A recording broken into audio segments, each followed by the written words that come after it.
load 'em up. Let's see, what's the name of our next destination? Tiffany Street. We will turn right on Tiffany Street in 2.8 miles. I hope you're ready for that. I hope you're ready for Tiffany Street. We are leaving. We're leaving. We're coming. We're going. We're leaving. We're returning. We're traveling. Wow, says Bingo Ba Bingo. Bingo Ba Bingo, I'm coming for you. I'm coming for you, Bingo Ba Bingo. What's up, cuh? NM, my brother. Nothing much is up. I'm up. Hope you're up too. Hope we're all up. Hope everything's on the up and also the up. That together makes the up and up. Alright, so I gotta watch out for Tiffany Street. I think it's coming up pretty soon. Let me see. I see Tiffany Street in 1/4 mile. We cripping out. We're cripping. We're crip walking through California. You wearing the colors, you know how it is. I feel like, if I had to, I'd have to rep the Kings, I'd have to go for the Kings if I was going to be repping any, or, what do they call them? Le Caballeros Templarios. I'm not rolling my R's correctly, but the Caballeros Templarios. You know how it is. I always thought that was a cool name.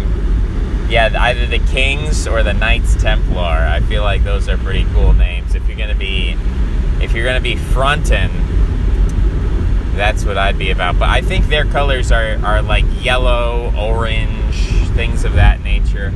I don't think they're about the blue. So we are wearing the blue. The entire state of California is just a giant war zone right now between the blue tribe and the red tribe. And I've been hanging with the blue tribe, let me tell you.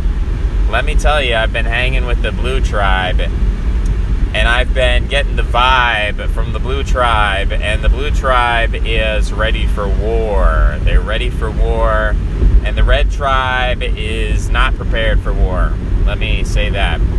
The blue tribe is prepared to exterminate the red tribe, and the red tribe is not prepared whatsoever. The red tribe believes things like,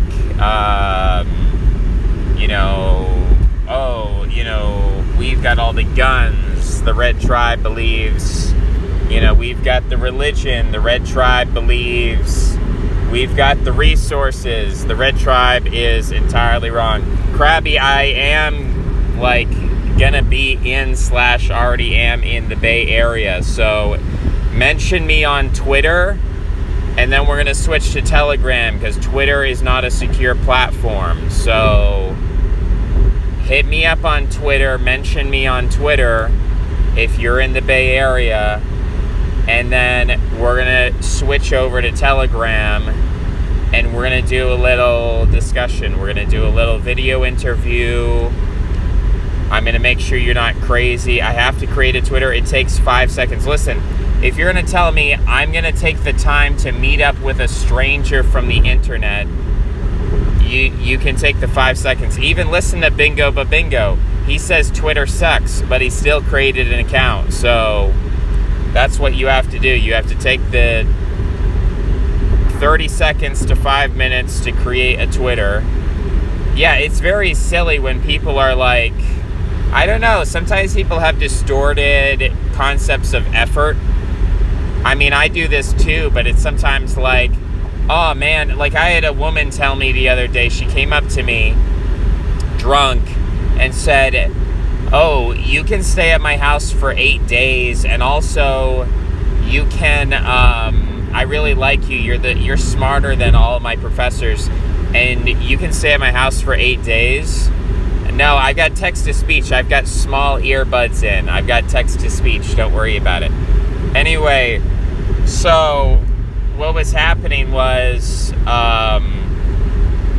so she said, in addition to staying at my house for 8 days, you can also stay on my dad's 6-acre ranch in the middle of it. And he's a cool guy. He rides helicopters. He skateboards. He plays video games. Like, he's a cool guy. And I never will ever see that woman again. I'm never going to see her again. She said goodnight to me and then left in the morning without saying a word. And that was the end of that. And so people will go out and they'll say things like, oh, we can do this, we can do that, we can do the other. And then it gets, it gets completely, it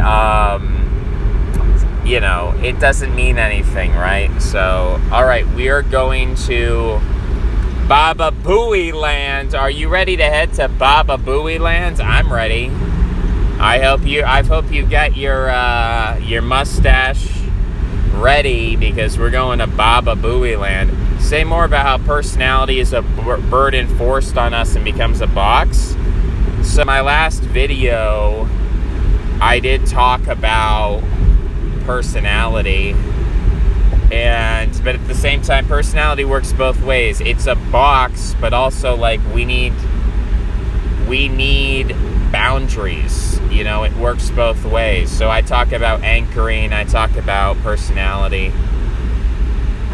Yes, it's a burden, it's a responsibility. But if you don't have responsibilities, you're probably a slave. Should we brave erratically to... No, that's a parody of what I'm saying. I mean, I'm kind of erratic. If you ever spend some time with me and get to know me, I'm sort of... I'm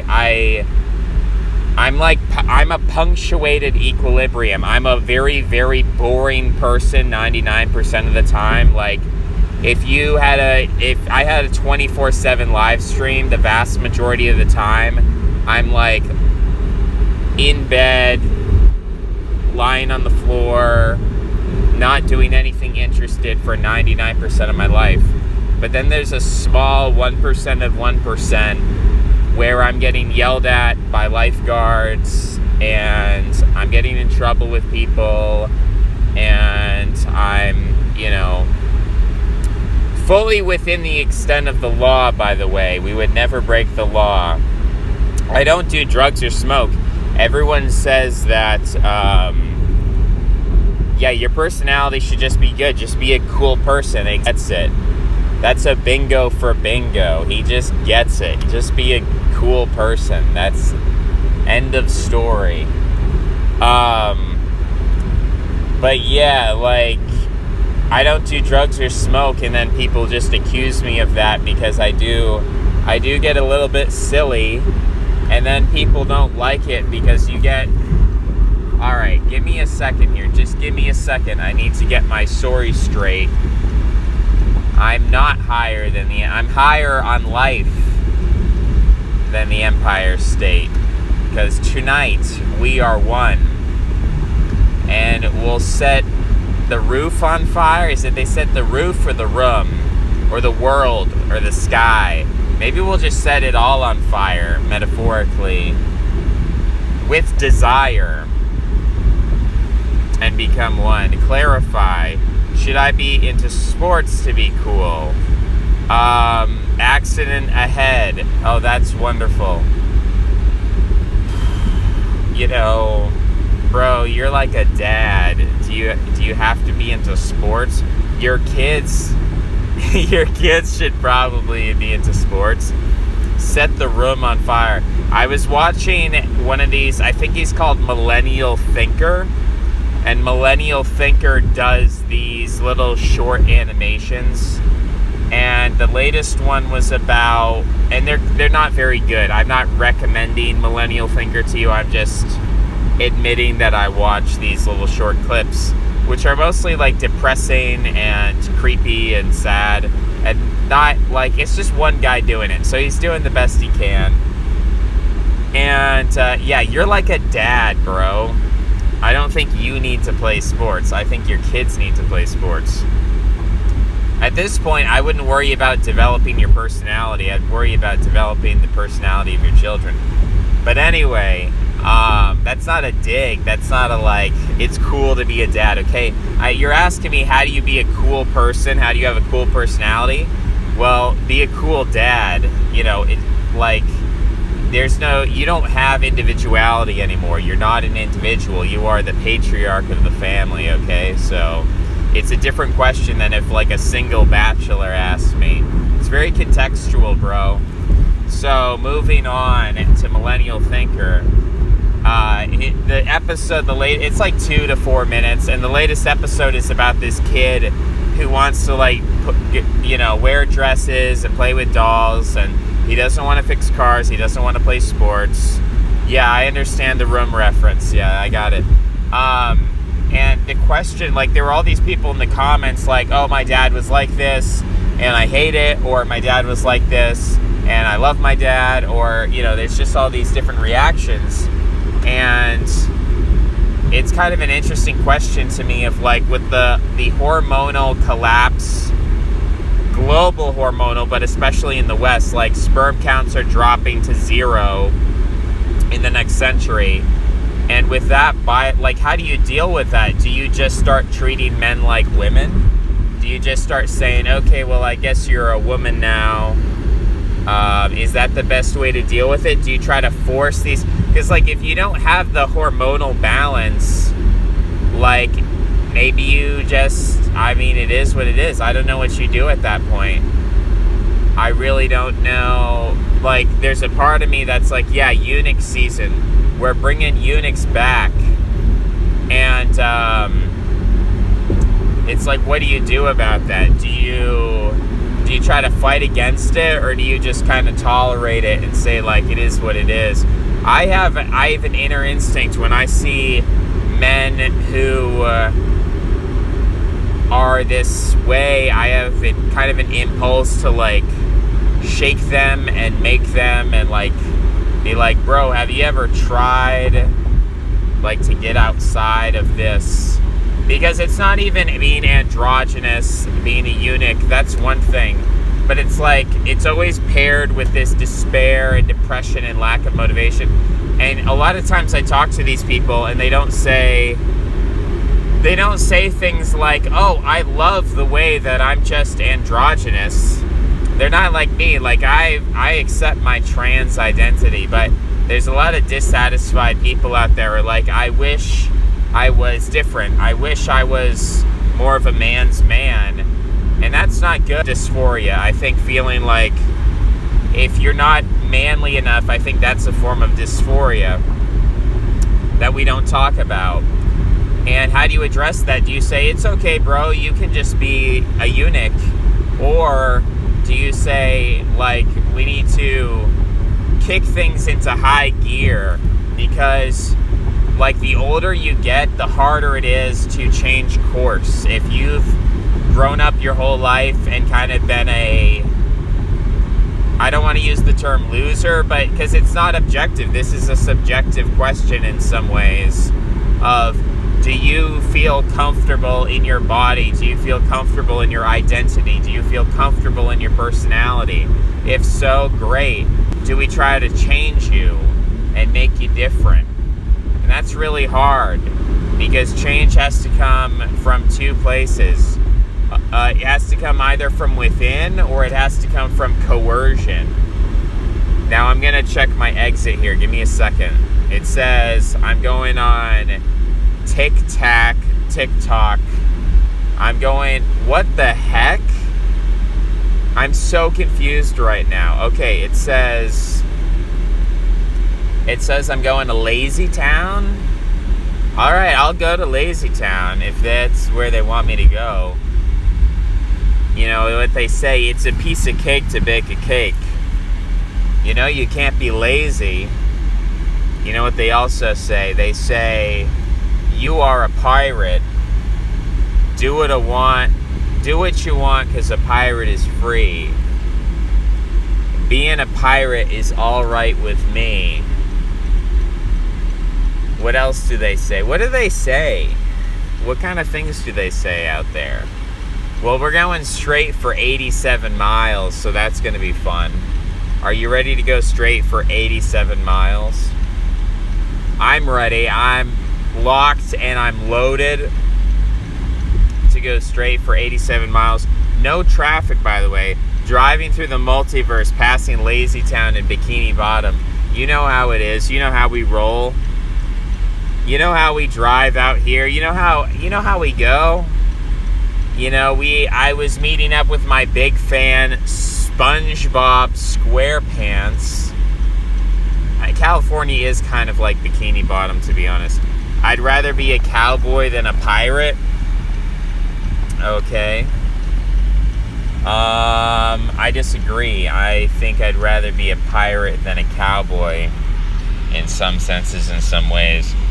Now maybe I'd regret that decision, and being a pirate is hard. Being a pirate is not an easy life. It's not easy being a pirate. When you're a pirate, you get seasick, you get scurvy, you get diseases. Pirate is confined to a ship. That's true, but the ship is free to roam the oceans and travel the globe. You know, so I mean, this is a question. Are you a Saxon or are you a Norman? And I'm feeling pretty Norman in my blue colors here. I'm feeling that the horse is an extension of you. Okay, yeah, horses. Yeah, but Poseidon is the god of horses. I think pirates are just... Peg legs are tiring. I think pirates are the cowboys of the sea, my friends. And I think sea power beats land power. So that's just how I'm going with it. Right now, I mean, my car is kind of like a horse, but I am traveling around like a pirate. I think a road trip is more similar to the lifestyle of piracy. Where are you driving? McDonald's. We are going straight to McDonald's. Oh my goodness, sir, you can't do that. You can't do that. That's not allowed. Someone write down his license plate. This guy's out of control. Oh, that's beautiful. We're driving through some scenic ports. Ship follows a set path. Your horse. I don't actually know that that's true. Let's get a pirate ship. Yeah. Donate to my Patreon for the pirate ship. I don't want to hear people complaining about my Patreon. Look, this is how I support myself. So don't be a hater, okay? Link in the description. Ken must be more of a pirate, mostly sleepy sailing, punctuated by bursts of carousing. You got a point there. You got a point, because that's the pirate lifestyle. Like 99% of the time, you're just chilling on the boat. And then 1% of the time, you're getting off that boat.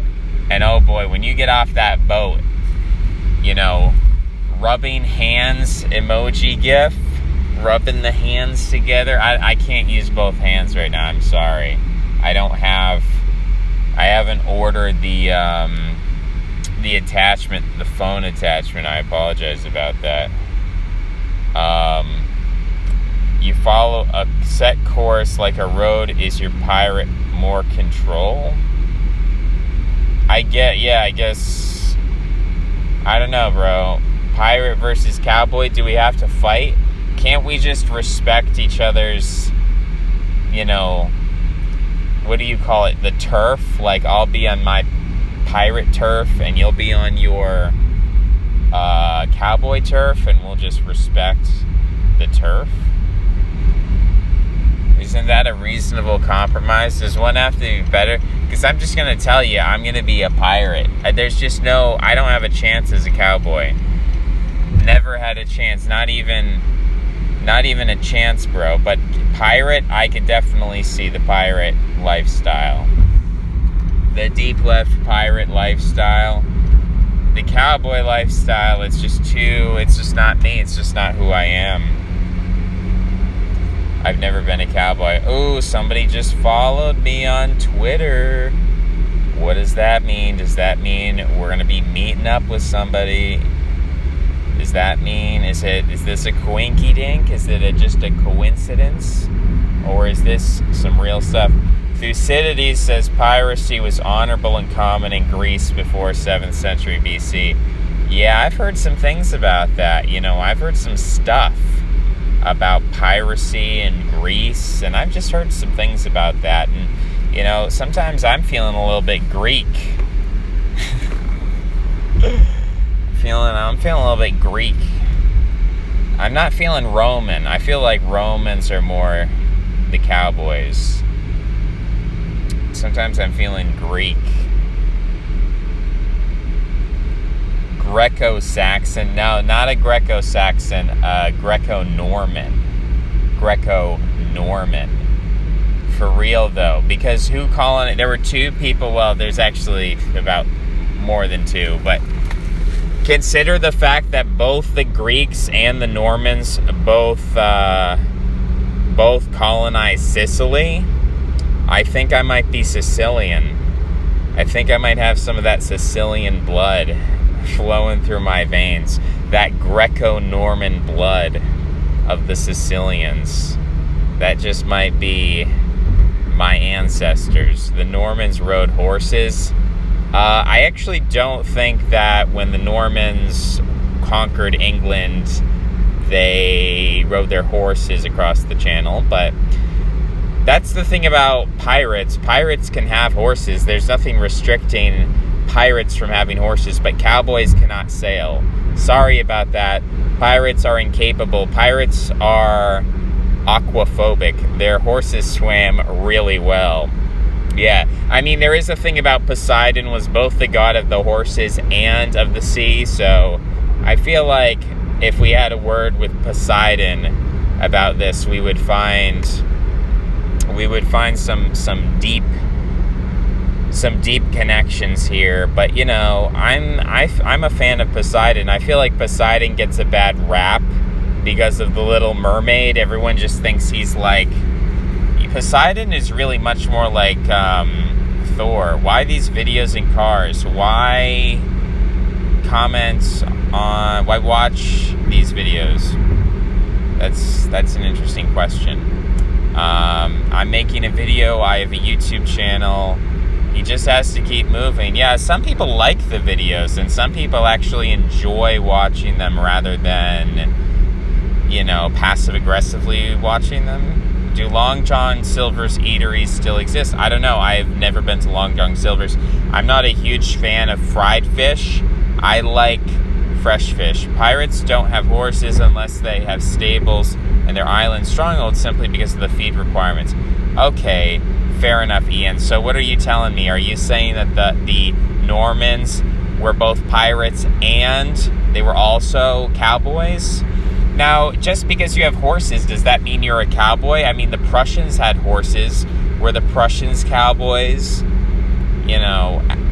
I don't know about this. I think there's a difference between being a knight and having a horse and being a cowboy and having a horse. Those are two different occupations. See, for the knight, the horse is a weapon of war. For the cowboy, the horse is a way of life. It's about the cowboy is like this semi-nomadic. He's like a herder. He's like a horse herder. He's a cow herder. He's got his cattle. And so, in some ways, I would say that the cowboy is like kind of this. He's like this steppe man. The Mongols were like that. What's passive-aggressive in that question? Why are you making a video? Why are you watching the video? It is a passive-aggressive. This is YouTube, bro. People make videos. You've never seen a video in your car before. Like, this is just bizarre. The Mongols were like that. They used Jeju Island, far off the south coast of Korea, as basically a giant stable. Did not know that, but yes, the Mongols were cowboys. They were very cowboyish, and they were not very piratical in terms of their seafaring abilities, although they did like to plunder the booty. If you know anything about the Mongols, they were 100% on that booty with the plundering. So again, I don't think that these two archetypes are necessarily opposite to one another.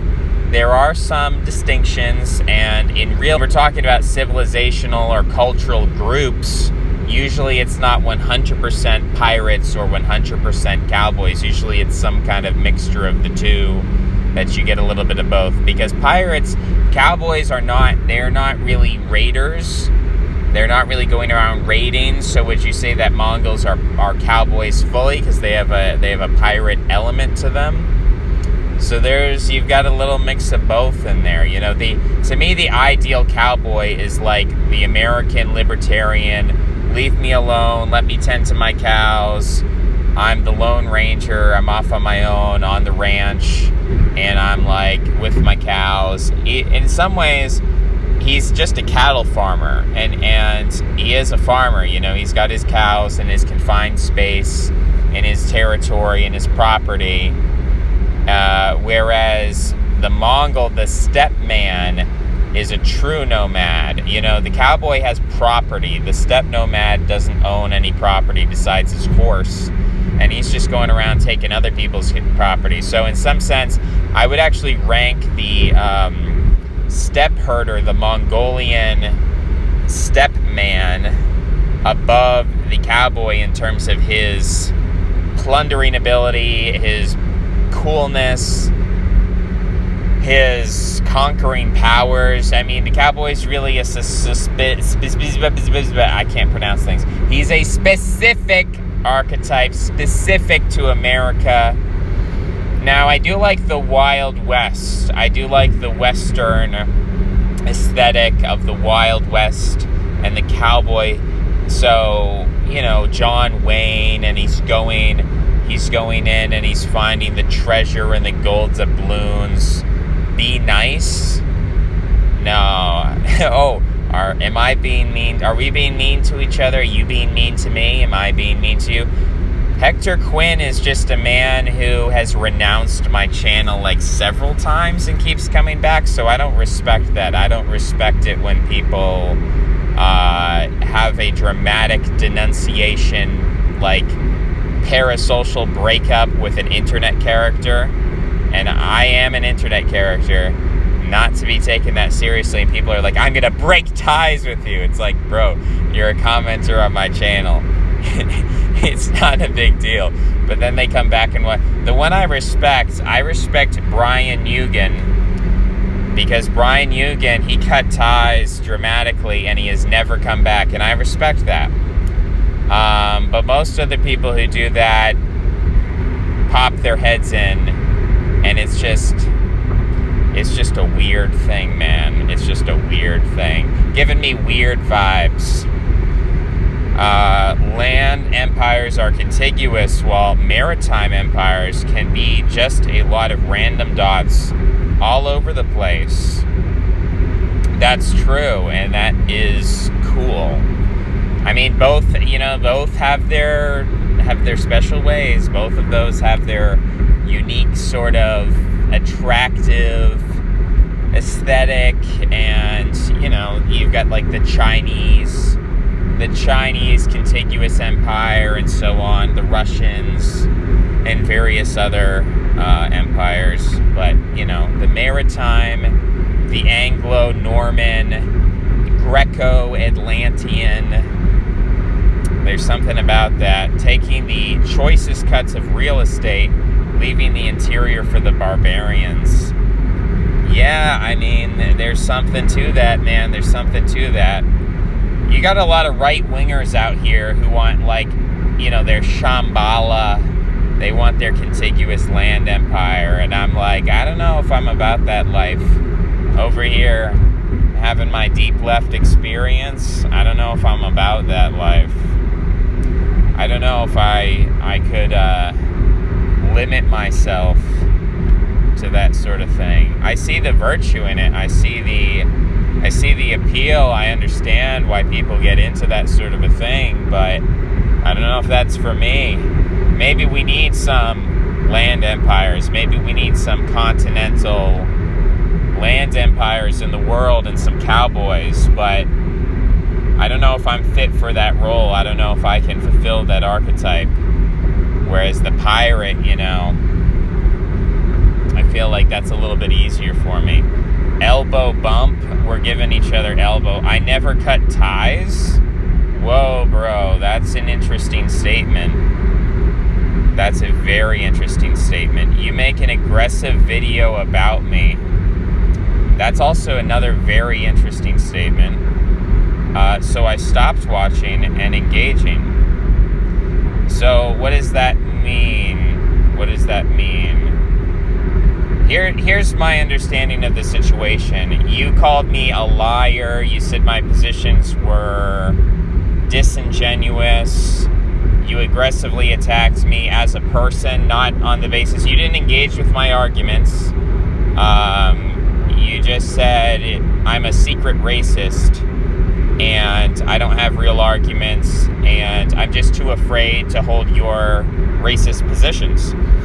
And so I responded to that as a personal attack against me, and I made actual arguments.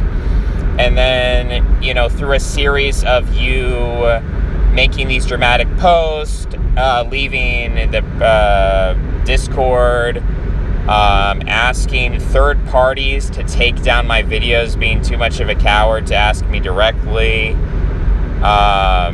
And then, eventually you did disengage, and I haven't thought about you since, and now you're poking your head in and being like, why are you making videos, bro? I'm driving and I'm making a video. So it does leave a sour taste in my mouth. The last thing I'll say about this, maybe not the last because maybe you'll keep commenting, but the last thing I'll say is, if you feel I've personally insulted you, the manly thing to do is to engage with me directly in a conflict, whether that means you're going to leave your comments or you're going to, make video responses or whatever you're going to do. That's option one. Option two is you disengage because I'm not worth your time and you don't respect me because I'm impolite to you or whatever. I'm aggressive, which apparently is a bad thing.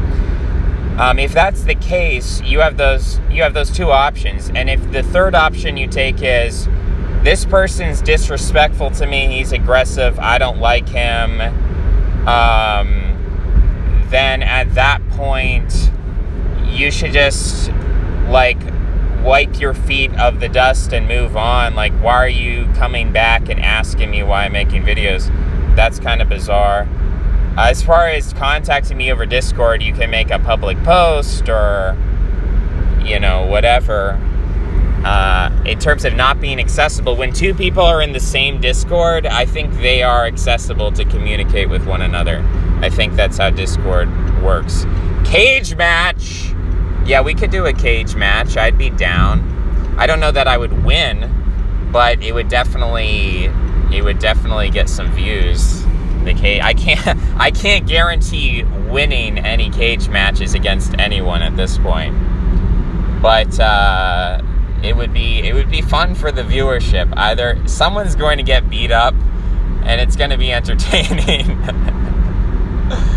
but unfortunately, we're far away. That's probably not going to happen. People don't do that these days. I remember, what was it, Andy and some fake wrestler dude were gonna have a boxing match, and then I can do the cage match as Kenneth's champion. Yeah, that would be funny. I got Sarah LaRosa to set it up. I have a feeling you fight dirty. Ooh, that's an interesting one. I don't think I have ever fought dirty. The only context in which I fought has been basically sparring in controlled situations. I've never had a dirty street fight in my life. So I don't know how to fight dirty. I don't have those instincts. I've only fought according to rules, and I don't break those rules. But that's an interesting assessment. Maybe I fight dirty intellectually. Maybe I fight dirty in my verbal spats with people. But physically, I've never fought dirty. It'll be an epic draw. They'll collapse bloody in each other's arms and become good friends forever. Probably not. Probably not. But yeah, I do believe, I'm a believer in that. I think that, and again, when I talk about passive aggression, I say that as a passive aggressive person. But there are problems with that, you know, and I think that ultimately, at the end of the day, it is better to just all or nothing. You either are able to deal with somebody and you deal with them for all their flaws and all their, you know, whatever, or you just go your separate ways. And the kind of in-between stuff is, I just don't think it's helpful to anyone. I don't think it's helpful to me. I don't think it's helpful to the people who hate watch my videos. All these matters touch on personal things. Questioning another's psychology, yes, that is what you did to me. As long as it's done in faith, it seems fine. Actually, it's not fine. It's actually not fine to call me a liar. That's not fine to me. So you're not a fine person in my book, having never apologized or anything like that. So maybe it's fine to you, it's not fine to me. You sound like the kind of guy at this point. It's fine to touch on personal things, question each other's psychology. Good. Is it possible to call someone a liar in good faith? I think that's like the definition of not good faith. I think good faith means literally you have faith that the other person is arguing with good intentions. That when you call someone a liar, the end of the good faith argument, right? Now you've entered bad faith. Now you've entered representing their own views. But yeah, it sounds like nonsense. Equivalent that conducting a reign on my cattle, and I am a cowboy herding my YouTube cattle. Is that the argument? I don't know if that argument holds up. Yeah, Andy versus Tonka. Yeah, Tonka was the other guy. And Tonka ended up like disappearing off the face of the earth or something. I don't know, whatever. I never listened to a single, like, I know Tonka had some kind of podcast. All I knew was like Andy is going to fight this guy. Andy is ready. He's training. He's hyped up. And then it never happened. And it was so disappointing. I do appreciate Logan Paul for actually getting in the ring with KSI. I know that's like more mainstream and not as niche, but you know, that was a good one. And then he's got his brother. It's the Paul. It's Logan Paul and something else Paul. I forget what the other Paul brother is. But Logan has a podcast. He seems to have like good instincts in marketing, and his brother always seems to be crying for whatever reason. His brother always seems like on the verge of tears and like very emotional. Like, people describe Justin Bieber as like a girly man, but I've never seen Justin Bieber cry. Justin Bieber's always just being like, he's kind of got that Michael Jackson sort of thing going on. He's just like giving some hee-hees and some hoo-hoos. But I've never seen Justin Bieber cry. Literally never used the word liar. I mean, we could go back in the comments if you haven't deleted them. We could go find the comments and read the comments. Come on. It's like when you say you don't believe your position, you're just saying this in the Machiavellian way. You're too afraid to say what you know to be true. And then you're like, well, I didn't use the word liar. I literally never used the word liar. It's like, well, I literally never called you a lot of names, but I implied those, right? I implied those. And, you know, we have to do, is this a useful expenditure of your time? To watch a video, wonder, why is this guy making videos? It's like probably because they're entertaining or they're fun to do. And if they're not entertaining or fun to do, why are you watching? And why are you having a pedantic semantic argument over which word choice you used in a comment a year ago? Like, that itself is a lie. No, it's not a lie. It's not a lie to describe, like if you say you are using deception in your arguments, and then I say, so you've called me a liar, and you say, no, you're lying, I never called you a liar. It's like, that is extremely legalistic, and I don't respect it. Isn't that just a meme? Logan Paul fights, I don't know if it was real or not, but it was fun, it was entertaining. Questioning why one would have the beliefs they do at a level beneath. No, it's not questioning why I had the beliefs.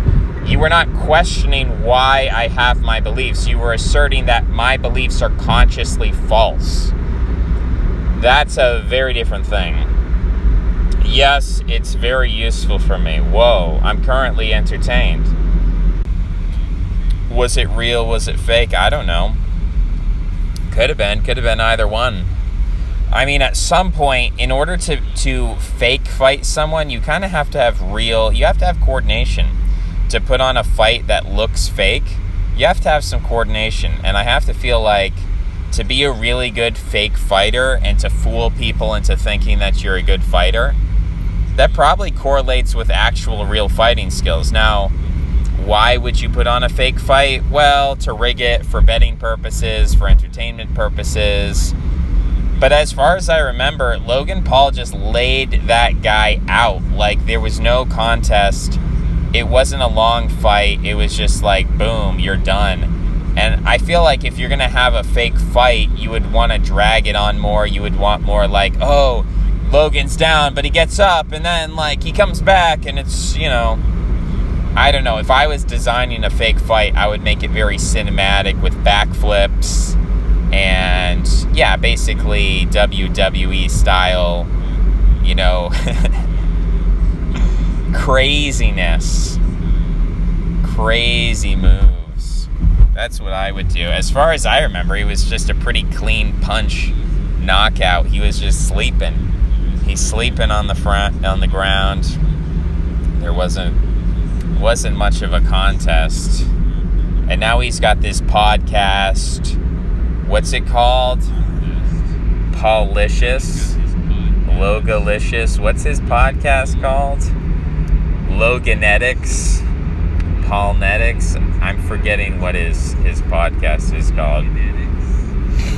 But I started watching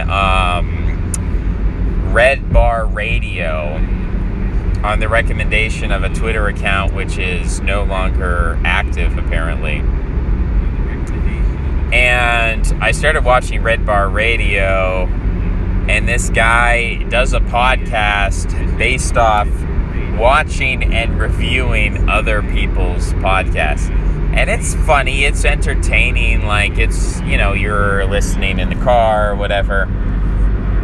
He's kind of a funny guy, but on the other hand, it's like he does not do his own content. He doesn't, but it's like, think of Joe Rogan. Joe Rogan invites on guests. Like, could Joe Rogan do a standalone podcast? Could he do what I do? A standalone solo show? I don't know that Joe Rogan could do that. I don't know that he has the ability to do that. But he brings on a guest, and he's like, Jamie, pull that up. And then Red Bar Radio is like, let's watch Joe Rogan interview this other guy and watch this other guy's podcast and review Joey Diaz, who's like a side character in the Joe Rogan universe as far as I'm concerned. So it's like so many levels of removal from an actual, just like a standalone pod. There's so many layers of reacting to reactions of reactions. And it's like, it makes me appreciate what I do. It makes me really pat myself on the back and say, wow, you're one in a million, man. Like, you can do, look at us right now. We got 13 live viewers. All trucks stop at scales. Good thing I'm not a truck. I don't want to stop at the scales. I want to keep going. So it's like, yeah, I mean, pretty impressive, this massive 13 viewer audience we've built for ourselves. Gotta hand it to myself. I do have a 1 in a million talent here. No one else can drive and stream at the same time. It's always funny when I don't put out content, people complain. When I do put out content, people complain. But at least we've got some good vistas. We've got like 3 rows of mountains. We're in the misty mountains of the Heavenly Kingdom right now. The Heavenly Kingdom of California. It's pretty cool. I'm going to drive down this mountain here. And once we reach the bottom of this mountain, I'm going to probably see what's going on in the world. I'm probably going to see what's going on in the Bay Area. Check out perhaps some developments in the world. Do you visit Eke? I don't know who Eke is. Never spoken to Eke. Not sure what you're talking about. So, if you want to visit me, you have to contact me. If you want someone else to visit me, you have to get that person to contact me. I'm no longer doing this thing where I DM random e-celebs and say, hey bro, you've never heard of me, would you like to meet up? And then I meet up with them and they don't even want to meet me. Not really interested in that. So if people want to meet me, you know how to contact me. If they don't, then they don't, and that's the end of that. Sorry about the content. I wish there were more fun people who were like, yeah, let's collaborate. I'm just not a big enough channel. I'm not on their level. Like there is I guess a YouTube community of people who like to collaborate, and maybe after this road trip we'll reassess collaboration opportunities, potentialities. We might stick our toes in the water, we might not. I'll leave that open-ended. Right now I'm on a road trip, so this is what I'm doing. I'm meeting people that want to meet me, and I'm assessing people, and I'm looking at people, and I'm saying, what's going on, bro? What's going on in your life? What are your plans? Where are you going? Are you taking this seriously? Because this is serious. Humor is also serious. And when I say serious, I mean are you living life intensely? Are you having belly laughs? Are you making sacrifices? Are you building discipline? Are you networking? Are you forming relationships? Are you taking risks? So being serious to me includes being silly. Seriously silly. Not just casually silly, but seriously silly. And so it's not about serious in the sense of being, depressed. But it's about serious. I really should have used the word intense. Are you living life intensely? I want people to live life intensely. And if you're not living life intensely, I'm going to question that. Why is that? If you got everything together, then you don't have to worry about that. If you got a plan, if you got things going for you, you don't need to worry. Now, what am I doing? I'm on a road trip. So do I have everything together? No. But at the same time, that doesn't mean that I can't provide people with a different perspective. And to the extent that people find that helpful, I'm going to continue to do that. To the extent that people don't find that helpful, I'm going to move on. If you're the kind of guy where maybe you are homeless, but you don't want life advice, I'm not going to give you life advice. I'm not going to give unsolicited advice. Somebody asks me my opinion, I'll offer it. But if people just want to hang out, when I picked up the hitchhiker, and he didn't want my life advice. He just wanted to go. He just wanted to drive. So as far as I'm concerned, if you just want to chill, drive, hang out, go see some sights, go on a hike, go on a walk, something of that nature, then we can do that too. I'm not a one-trick pony. I'm not one size fits all. But you're cutting your own hair. Congratulations. Don't know if this is the best or worst decision of my life. It's certainly not the worst. I mean, if you're going to say, oh no, I gave myself a bad haircut and had to give myself a buzz cut because I messed up my haircut, Having a buzz cut is not the worst thing. Unless you're just really... I mean, listen, if you're attractive... Okay, let me say it like this. If you're not attractive, not the end of the world. There are a lot of people who are not attractive. I'm not the most beautiful person in the world either. But if you're not attractive and you have a good haircut versus a bad haircut, I'd say it matters more. But it's also like, if you're unattractive, it's like, who cares, bro? Yeah, shave your head, get a buzz cut. Doesn't matter. You're already unattractive. If you're attractive, then it really doesn't matter how you cut your hair. You're still going to be attractive. So it's like, cutting your hair, it's a component, a good haircut. It looks good if you're going to court, if you're going on a date, if you're going to a job interview, get yourself a nice haircut, sure. Hair is a cope, yeah. Hair's not that important. I mean, I really spend, how much time do I spend on my hair every day? I take a shower, which I would do whether or not I had hair. And then I dry my hair, and then I comb it. And I comb it for about 30 seconds. And that's my hair care routine. And as you've seen many of my videos, I don't even do that. I just have the crazy afro going on. I just have crazy hair.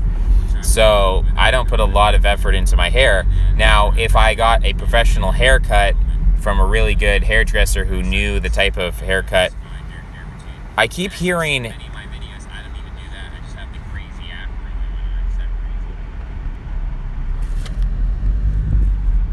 I keep hearing voices.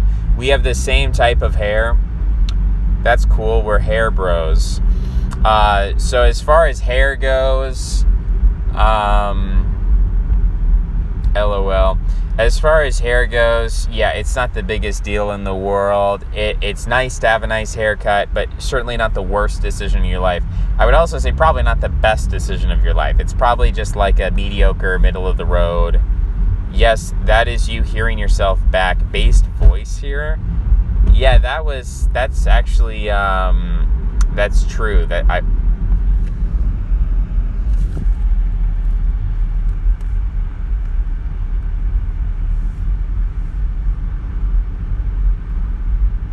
Looking pretty good, not gonna lie. Oh, that's good. That's good. Feeling good. Looking good. It stopped. Yeah. Whispers of veracity. I'm hearing voices. Whispers of veracity. I'm hearing voices right now. Could be going crazy mode. Could be going crazy time mode. It's possible. It's possible. They say schizophrenia is something that, hearing the stream back. Sorry, yeah, I guess I am hearing the stream back. Any advice how to cut the back side of my head? Double mirror. Use a double mirror. It's hard. It's not easy. I'm going to tell you right now, it's not the easiest thing in the world. But if you have if you have a wall mirror and then you have a hand mirror and you can see what you're doing. The other thing I used to do is I used to use a ball cap so I could see where I'd make sure I don't cut the back above. Because if you go too high, just go mullet. Yeah, mullets are cool. Certain people can pull off the mullets. I forget there's this guy, there's this TikTok guy I follow, and he doesn't have a mullet. He just has long hair in general. I guess technically a mullet is when you have it short bangs, short on the side and then long in the back. I guess that's technically what the mullet is, which I don't understand. It's like, if you're going to have long hair, just have long hair. Why would you cut the bangs short and cut the side short and then have it long? That doesn't make any sense to me. If you're gonna be redneck, lazy, or Russians do it a lot too. For whatever reason, Russians are always rocking the mullet. Back in the 90s, mullets were huge in the 90s. And it's if you're not gonna care, if you're gonna look like a wild animal, just don't cut your hair at all. Why would you get a mullet cut? I guess the purpose is so the hair doesn't come down in front of your eyes. I guess that's the idea. It's looking like a mullet right now. It's not bad, but hillbilly racist is not the look I'm going for. Yeah, well, I don't know. At this point, after Joe Dirt, didn't that film Joe Dirt kind of take the mullet. It was, in a way, Joe Dirt was like a Borat style movie. It was like, we're going to make fun of working class people, maybe in a nicer way than Borat, but yeah, Joe Dirt was the thing. I don't know. I don't assume someone's racist just because they have a mullet. I don't judge people by their hairstyle. I'll get the Arvol haircut. Arvol has had a number of haircuts. He's had a history with his hair. A hair history. I've had a hair history. We've all had a hair history. In the last year, my hair has gone from buzzed to lengthy and everything in between. And we're still growing. It's still going and it's still growing. We're not stopping. We're not stopping till the end of this road trip. Unless somebody is like, hey bro, let's go get haircuts. I'll pay. I mean, if you tell me I'm going to have to, have an uncomfortable hair, I want to be relaxed. I want to be shirtless. I want to have a shirtless haircut, okay? So if I'm going to walk into the hairdresser and they're going to say, sir, can you please put on a shirt? I'm going to be like, no, thank you. I go shirtless when I cut my hair. So that's the issue with the hairdressers nowadays, especially in California. They want you to wear a shirt everywhere. So I don't like wearing shirts. I mean, I'm wearing a shirt right now, as you can see. I'm wearing my blue shirt. Hair story? My hair story, yeah. There's no traffic on the road. It's pretty nice today. It's just like completely just me, the open road, nothing going on. Nothing really out here, just like the wild nature. It's a pretty good day, I'd say. We're getting some good service as well. Boom. Yeah, things are exploding. Things are blowing up. Seen any Mormons? Not yet, no Mormons. I'd like to go to Utah. I would like to go to Utah. But Utah, it is one of those things where it's like out of the way. I'm trying to find a Colorado contact. I'm a freaking natural at this. You're cutting your hair while watching and commenting on the live stream. That's impressive. That's impressive. This lady, she's got some bangs. She's got some bangs going on. That lady does not have bangs. She has a Versa SV. That's a Nissan Versa SV. And she's got sunglasses on her head. People wear shirts in California. I suppose death from heat stroke is a small price to protect your modesty. Yeah, exactly. You get it. You get it, Adrian. You know what we're talking about. There's a guy, he's wearing one of those neon long sleeve shirts, one of those like construction worker shirts. Pretty sure people used to walk around in suits in California. Yeah, that's true. I think that did happen at some point, maybe yesterday. I think that used to happen yesterday. It's like that, that comedy sketch. I forget the name of the comedian, but it's like people used to wear suits. Yeah, they used to do it. I think they used to do it. Yes. Crack myself up sometimes. These dad jokes are coming hot and heavy. I'm preparing. I'm getting ready. I'm training myself for a lifetime of bad humor. We're just looking at some people here. We got a Ford Array. Is that how you pronounce that? Oh, no, this is a Ford F-150 with hatchback. Is that what you call it when you cover the bed of the truck? Gene is having some narcissistic fantasies about himself in the live chat. I don't know about that, Gene. You might have to cool your jets over here. Save it for the ladies, Gene. I don't know that we want to hear about your narcissistic gushing. Cool it. Cool it, man. Hold your horses. I don't know about this. Maybe if I saw Gene... I don't think Gene is in America. I think that's the problem with Gene. He's not in America. He might be in America. He might just be one of the viewers who's like, nah, I don't want to meet you. He's in that class of viewers. See, there's I'll stop. Okay, great. But there's an onion, there's a circle of viewers, there's like the core, and the core people get it. And most of those people want to meet up with me. Not American. Yeah, there you go.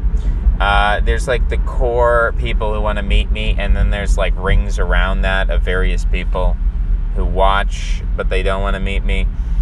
And it goes all the way out to the outer circles of like the stalkers and the weirdos and such. People are yelling, people are screaming on the road. Not an American. Why weren't you born an American, Jane? I am a real American.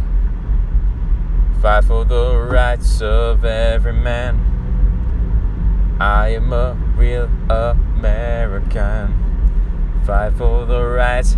Fight for the rights. Yeah, we could be blasting some music right now, but instead I'm here with you. You know, the problem with the music is the radio. When you're traveling across the deserts of New Mexico, the radio doesn't want to work. It doesn't work. And my iPhone, here's the issue. I have Bluetooth and I have an aux cord, and I plug it in. It's like a power charger / aux cord, and I plug it in, and my phone's volume doesn't work, and it doesn't read it. It doesn't produce any sound. I turn the volume all the way up on the console, but I can't change the volume on the phone. It's very strange. And when I had someone else driving this car, he was able to play his music for like 6 hours, then it stopped working. So I have no clue how to fix this issue. If I could, I would be blasting music. It would be a good time. I'd be having fun. My life would be improved. It's like, oh, this car's not going to work out. It's time to switch to a different car because of the musical issue. But, you know, that is how it is. Sometimes that's just the way it be. Have you ever considered how sometimes cell phone towers and power towers look like the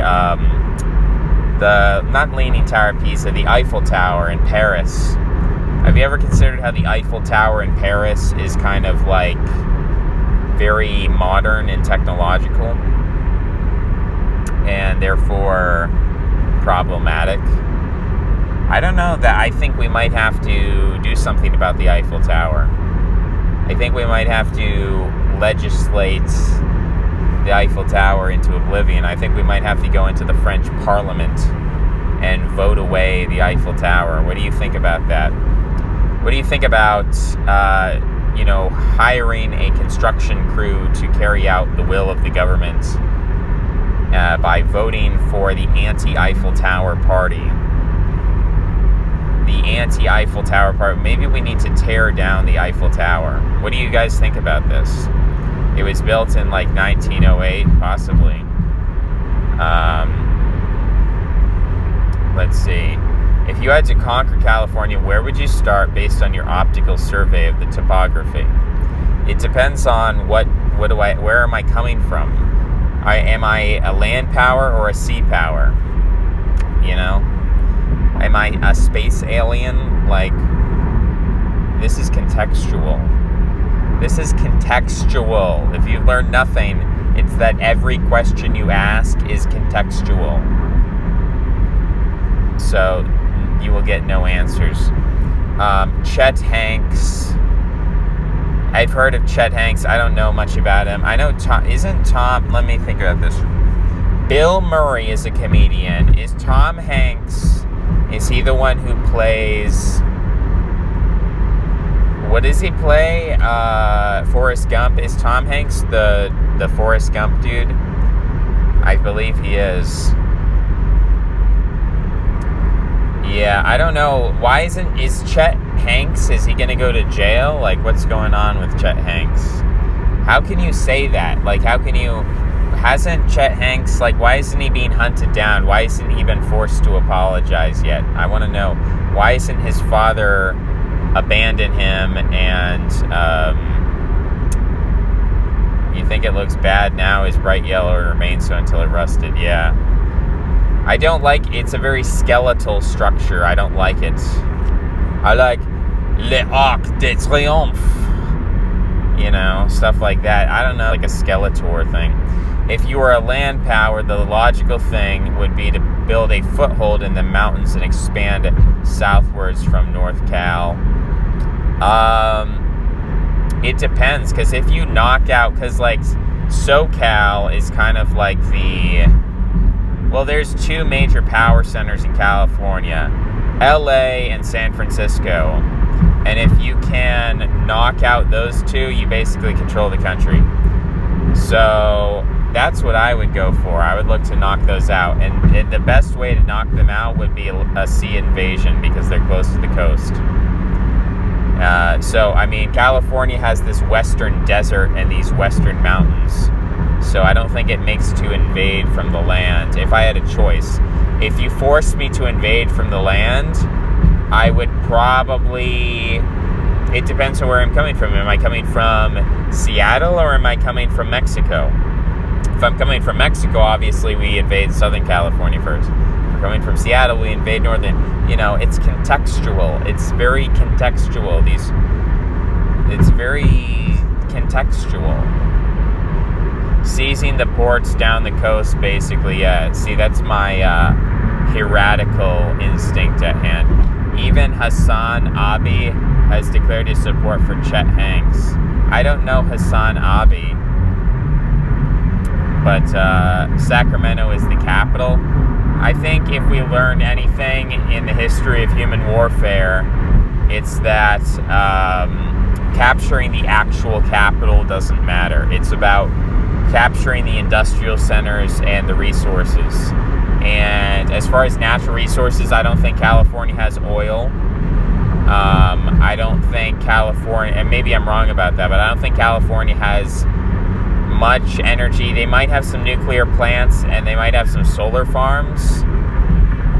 But as far as I'm concerned, what California has is a tech industry, and that tech industry is on the coast. As far as I know, Silicon Valley is near the Bay Area. So that's what I would be looking to capture as far as the economic capital of California. I don't think they have a lot of... Yeah, they do have some agriculture and everything, but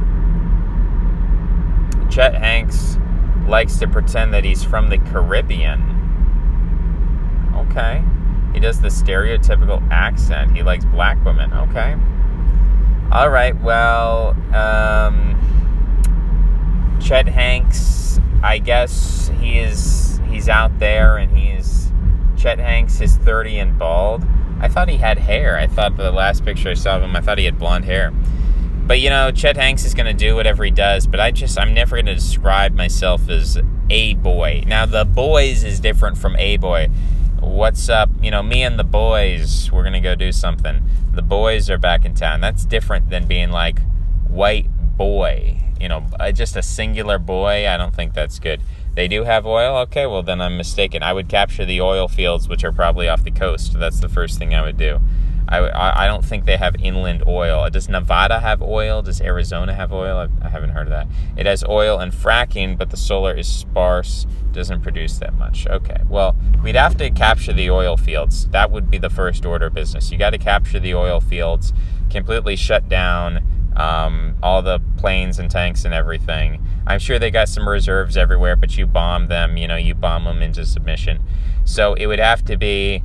what I would do is have some nukes or it depends on what's available to me, but either nukes or paratroopers drop in on those oil fields and completely disable them. Just completely glass the oil fields so that they have complete denial to access the oil fields.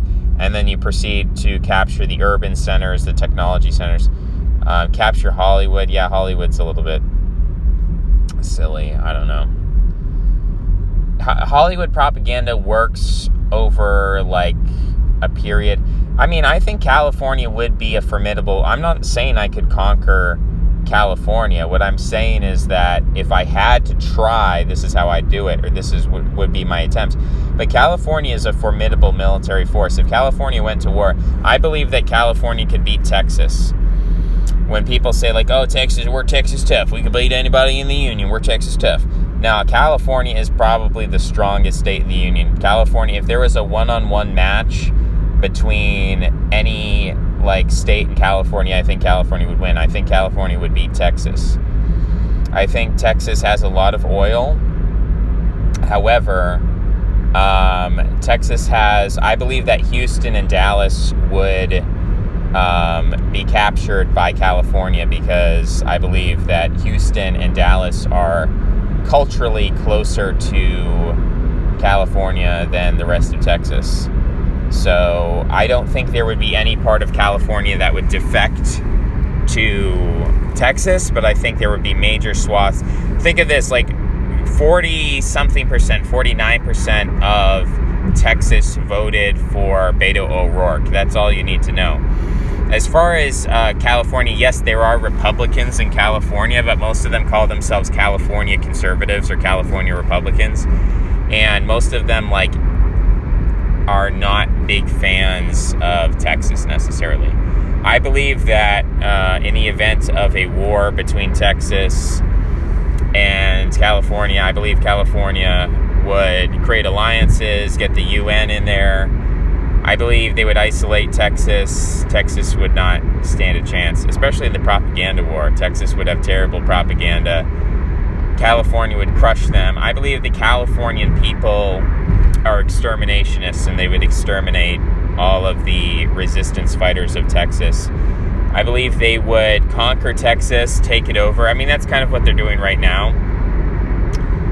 You're also saying to capture the water supply. Yeah, that's a good idea.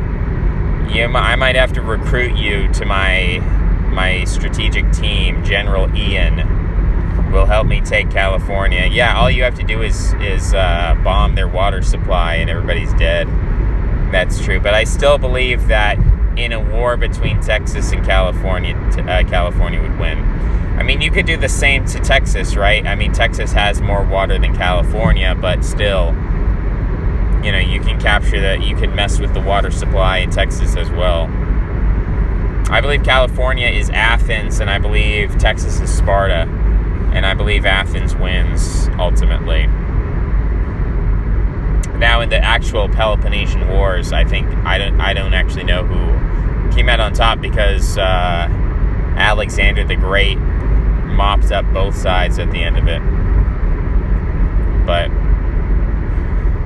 are you giving advice to separatists? That's a bad look. Nope. I never talked about any form of separation whatsoever. I talked about California versus Texas, which doesn't make sense because they're separated by 1,000 miles of mountains. So it doesn't really make sense. Doesn't really make sense. It's a fantasy scenario. We're just having fun. Yeah, Binkov did a video on California versus Texas. Oh, okay. Well, then it's already been done before. Then 2A is not much protection when your foes have drones and missiles. Yeah, true. Texans would be like, we got guns. And California would be like, we have nuclear weapons. And you are now dead. We have biological weaponry. And you are dead. We have drones, unmanned drones, and you're dead, And Texan would be like, but I got my rifle, I got my M16 and my AK. I thought we were going to fight a gentleman's war, a good old rootin' tootin' cowboy of a time, but you piratical Texans, you piratical Californians, using all these dirty tricks on us. Why don't you fight us like a man? That would be the last thing the Texans said. Well, why don't you come down out of your drone and fight me like a man, mano y mano? And the Californians would just be like, initiating Sparta won but lost to Thebes. Okay. I view Athens as more formidable than Sparta. Even if Sparta won, I think pound for pound, the Athenians they were more vicious. And I believe Californians are more vicious than Texans. I believe Texans are like, fight me like a man. We're going to fight honorable. And we're going to fight like some rootin' tootin' cowboys. And Californians are just like, They were politically incorrect. Time to initiate genocide sequence. You know, that's the attitude of the social administrators of California. These are ruthless people. They will not hesitate. Like, they are extremely legalistic and bureaucratic, and they can very easily dehumanize people. The moment that you are labeled a terrorist is the moment that they will not shed a tear, and they will hunt you to the ends of the earth. Texans will be like, I'm a libertarian, live and let live. Don't step on my snake. I got my guns, I live out in the country. You know, that's Texans. They just don't have it in it. They are not vicious enough. They are not cruel enough. Californians, they seem like, oh, they're Californians. They're like San Francisco. No, the same people who are from San Francisco, they'll be like, all right, we're going to hurt you. We're gonna dehumanize you. You're not a human being anymore. This will be like, we gotta save the women and the children. We gotta liberate California. The Californians will be like, all right, we're gonna wipe you off the face of the planet. Borders in Texas, and I mean, it would be the Union versus the South. When the South went into the North, or they didn't go into the North, but when the South fought against the North, the South never, like, went as hard as the North did. The North, like, General Sherman was going in, and he was just laying waste. He was laying waste. Like, no mercy, no survivors, like, just slaughtering prisoners. Like, they didn't care. There's a Yankee mentality in California. It just needs to be activated. You think, oh, they're such good people. They're all hippies. Well, hippie is just another term for somebody who is a genocidal killer waiting to be activated. Look at Charles Manson and his hippies. You know, you give them a little LSD, you give them a little weed, and then all of a sudden they're, you know, killing actresses. That's what these hippies do. Whereas Texans are like, I'm a good old boy. You know, I want a fair fight. You know, don't hurt the women and the children. We're going to liberate California from the liberals, and we're going to bring them back in our constitutional republic. Atlanta was a pile of bricks at the end of the Civil War. Yeah, people don't realize how vicious the Yankee is. People are always like, these Southern boys, you know, we're Southern boys, and you Yankee boys, you don't know how to fight. It's like, yeah, because Yankee boys don't, like, we don't get in the fisticuffs. You don't get in the fisticuffs. No, Yankee boys are like, all right, we're going to machine gun you. We're going to, you know, it's funny, like the whole dialectic over slavery.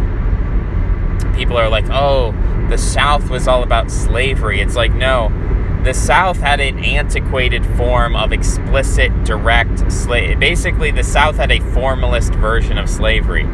Northern slavery is much more vicious, much more cruel. If you looked at what happened with Northern industrialism, that was slavery, okay? Taking women and putting them in, you know, these factories that are filled with smoke and dangerous, and, like, people are getting their arms chopped off, and it's unhealthy, and they're working, like, 14-hour days. Like, that is slavery. Just because you're paid a wage at the end of the day doesn't make it less of a vicious economic coercion. Oh, well, you can just get another job. Oh, really? I can just get another job? Oh, I can just get another job. Oh, there's a giant red shoe over there. That's interesting. So the Northerners will talk a big talk about being the moralistic side and, like, yeah, we ended slavery in the South. Yeah, so you could enslave the entire world with global capitalism. So the Northerners and Californians have, like, a pure Northern mentality. There's very little of the South in California. They are ready to enslave the planet. They're waiting for their, they're waiting for the word go. And until then, they're well disciplined, they're well regulated. It's like, yeah, do you have crime in California? Sure. there's crime. I'm not saying California is the perfect state, but it's like the Terminator, Arnold Schwarzenegger, killing machine, no mercy.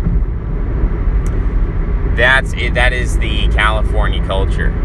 At the end of the day, on the level of the social administrators. Now, the average Californian, the average, run-of-the-mill, maybe they're all, But I'm talking an F. Reconnected, 30 FPS. Is the stream dying? The stream is indeed dying. Because we're not getting as good a signal as we need to get in this area. I mean, we're on the coast. I feel like if there's any place to get a signal, it's on the coast, but I guess the cell phone towers don't like it. We're looking out at the rocks. Are those rocks or are those people? I can't tell. Rock-shaped people or people-shaped rocks? Which one of those is it? But, yeah, I mean, it's a sunny day. It's a beautiful day. I could go to the beach, hang out, do a little surfing.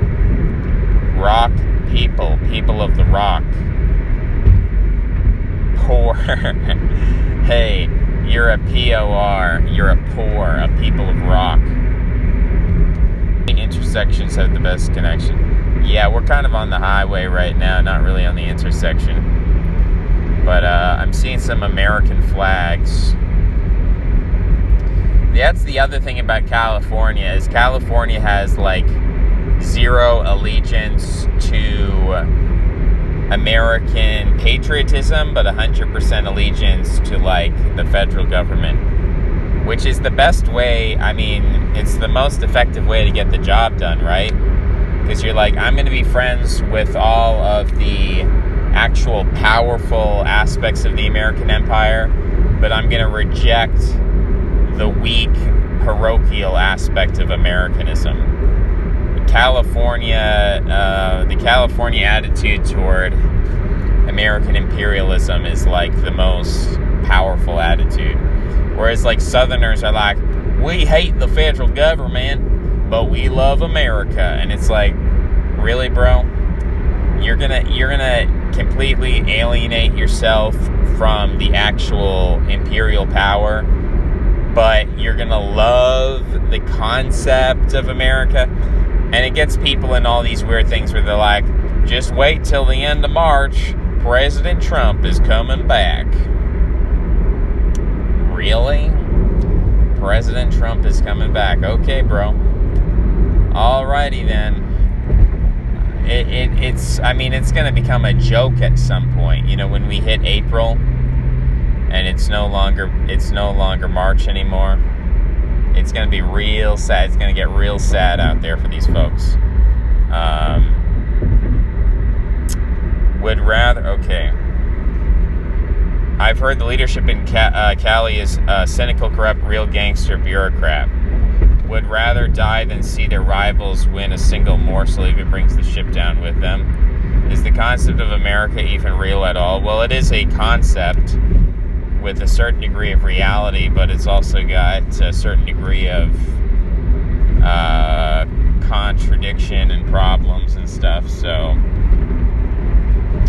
what is America? America is not strictly an ethnicity. It's not a race of people. It's not a religion. It's not a single culture. It is an economic zone. It is a legal zone. It does have components that are cultural. It has ethnic components. It has religious components. But it's not as clear-cut as, like, the European nation state. And, of course, it was more clear-cut in the past. We had more of a majoritarian society in the past where it's like everyone is or the majority, 90% majority is a white Christian country. And that was seen as desirable during World War II, up through World War II, because you had an industrial base and you had this Henry Ford style project to bring America into the 20th century.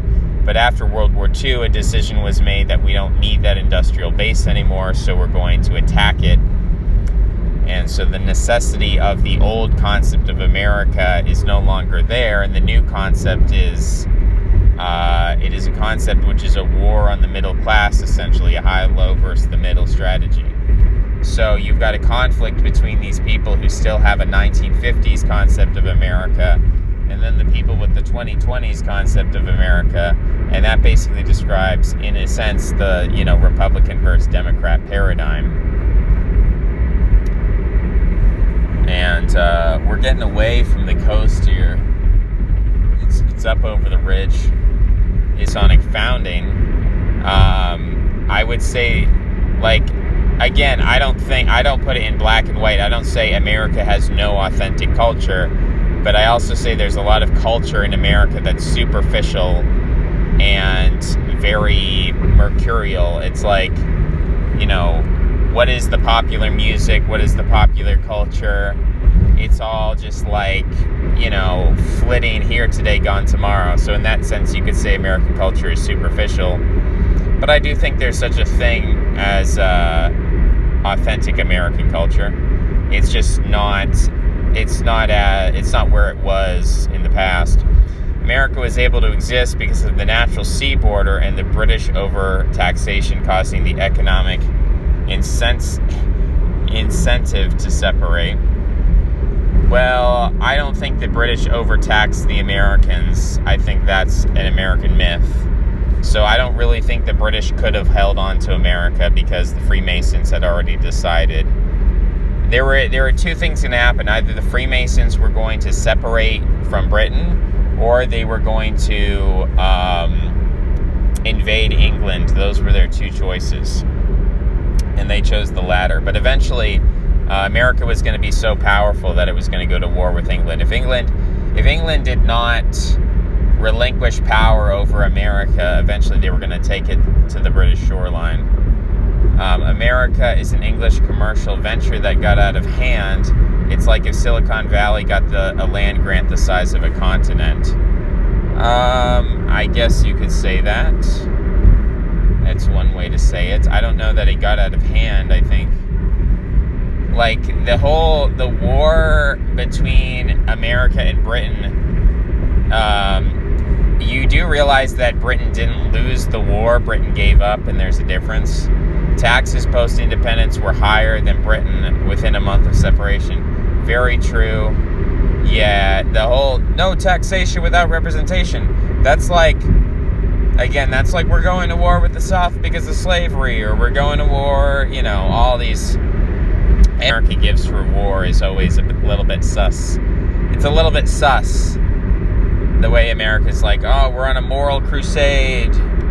It's for freedom and democracy. And it's like, au contraire. Au contraire.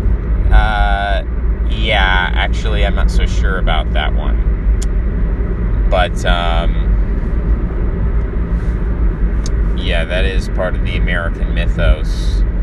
We fought a war. We fought our war of independence, not because we wanted religious freedom from the British, because they already allowed religious freedom. We didn't fight our war of independence because it was an ethnic conflict, because it was British versus British, or English versus English.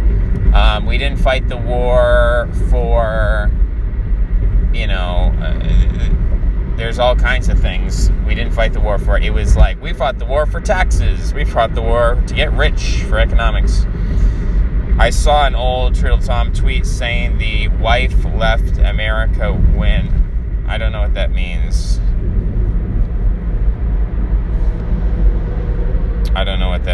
The Whigs, not wife. Oh, the Whigs let America win. Yes. Yeah, that makes sense. No, I agree with that. That the Whigs let them win. Interesting. I have heard the taxation story so many times. The British cut their losses, all economic, as far as I can figure. Yeah, they moved on to India. They were like, we could fight these, George Washington was a very, very competent military commander. He was a British commander, and he had a very well put together army. And so the British were like, okay, we can fight this European style general who knows all our tactics and is causing us all these economic losses, and we can like drag this out and eventually beat him. Like, the British Empire could have beat George Washington if they put everything they had into it. They were like, or we can walk away and redirect this military force toward India, where we're going to conquer the entire continent with a much smaller army and make a whole lot more money off the spice trade and the tea trade and the opium trade through China and all of this stuff. And they were like, yeah, I think we're just going to move over to India now. Because you have to remember, the American economy at that time was agricultural, cotton, I guess, what else did you have besides the agriculture and the cotton? I mean, that's kind of most of what it was. Tea, I guess. No, you had tea. Tea was from India. So you didn't even have the tea growing in America. Like, again, you had cotton and you had, like, wheat, barley, corn, whatever. That's what they had. Whereas in India, you had the tea and the spice and the opium and all this stuff. A lot of opium, a lot of poppy was grown in Afghanistan, which at that time was right next to India. Pakistan was part of India at that time. So, you know, it was a good time. It was a good place. It was a good time. People were having fun. Tobacco? Yeah, I do believe they had some tobacco in America. And tobacco's great. You know, we love tobacco. But at the same time, the tobacco market in the 16 and 1700s was not where it was in the 1900s. Tobacco was sort of a new thing. Coffee was also a huge thing. I don't know if you can grow coffee in India. You probably can. British were engaged in a war at Mysore at the time. A state with a population larger than Britain's. A state with a population larger than Britain's. Right. So the British had, like, bigger and better things to do. They were, like, basically, if you look at the 13 colonies, it's mostly, yeah, they still traded with America. And if you look at the 13 colonies, it's mostly just, like, forest at that time. It's mostly forest. There's a couple of cities, like you got Boston, New York, Richmond. Washington, D.C. was not yet founded. You know, you might have the beginnings of Atlanta going on, which was nowhere near the size and scale of the city today. The biggest state was Virginia. So you have been weakened to the point of collapse. No, America pretty much had everything that it needed to survive. They had food, which is really all you need at the end of the day. You need food. That's it. You got your food, you're good to go. So no, you can't like blockade, like America's not like Britain where you can just blockade it and be like, oh, well, your population's larger than your source of food, so you have to import food, and now we're going to blockade you. Like, if America was blockaded by Britain, which I believe they tried in the War of 1812, but like, there's just too much food in America. You can't blockade them. Let's read up here. The closest comparison would be something like the miracle of the House of Brandenburg for the Americans. It's probably origin of divine providence. Yeah, that's an interesting parallel because Frederick the Great was also really into Freemasonry as well. So something about those Freemasons just getting really lucky sometimes.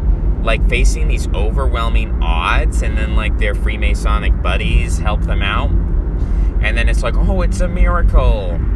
It's like, was it a miracle, or were these people did they have some behind the scenes stuff going on? Was it really a miracle, or were they like, yeah, we should stop fighting the Americans, it's not worth it? You know how it is. You know how it is with these so-called miracles. We gotta question. We gotta be skeptical whenever we see these miracles, these miraculous events. These, whoa. The rest area is closed? How am I supposed to rest if it's closed? Doesn't make any sense. I'm probably about to end this stream in less than 15 minutes. Just giving everybody a warning that we've almost done 2 hours. All you need to know is how to do a proper handshake. Okay. Yeah. That's it.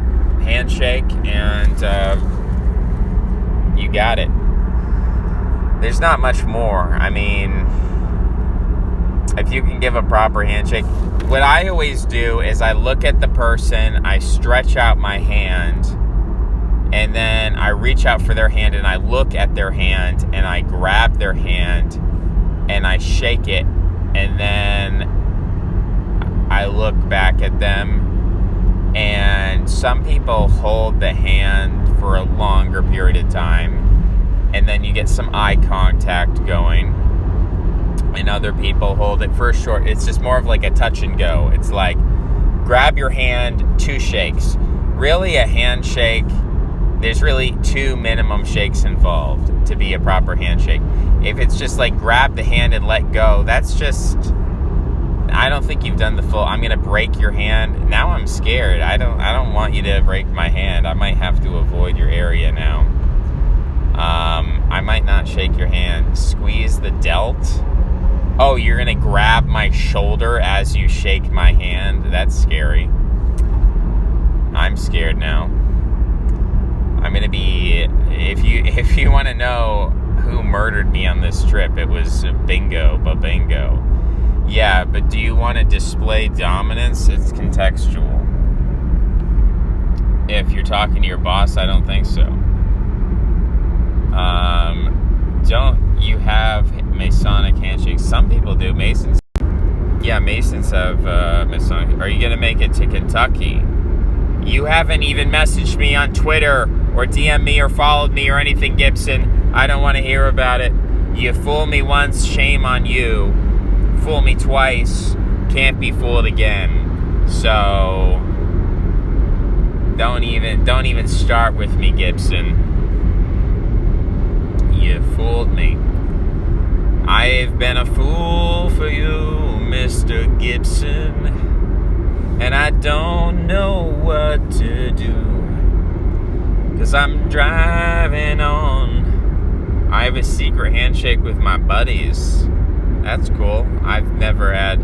I think I developed some handshakes. I followed you, tweeted at you. Twitter algorithm doesn't want me to.